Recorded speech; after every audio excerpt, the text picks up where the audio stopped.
see it that way, or? For me, this is a law and order issue. It's a right and wrong issue, and I know other states have tackled this issue, and I think with some of the copies of the legislation that you can get either online or via our effort, I can show you how there have been medical exceptions drafted in the legislation. But to me, this is a law and order issue. I just don't think it's right that you could take the lady's life and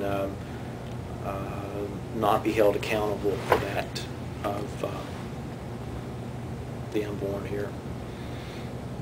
Because as you know, I know a lot of people don't think about this, but that child, that unborn child, could take property in North Carolina. Mm. You could will property that. I think it's been a long-standing rule here in North Carolina, I think even back in the common law days, but yet that same thinking doesn't transfer to the criminal code.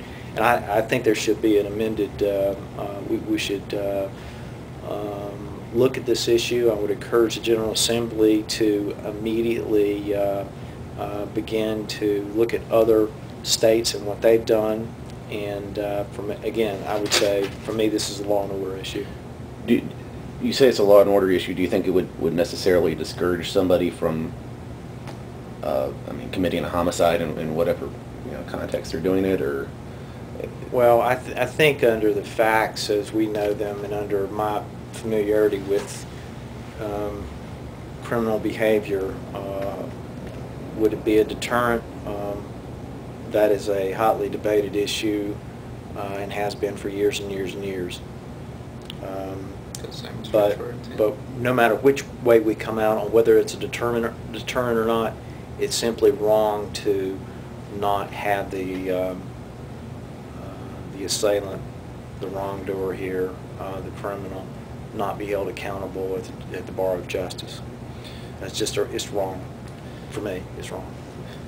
And I'm trying to provide some leadership on this, because I didn't hear anyone say anything about it over the past weeks or week or so, when the sheriff was on national news, where it was discussed with the DA's office down there, and the chatter that was going back and forth about the initial cause. I know this guy is on the lam, and I hope he's found very, very quickly and brought to justice.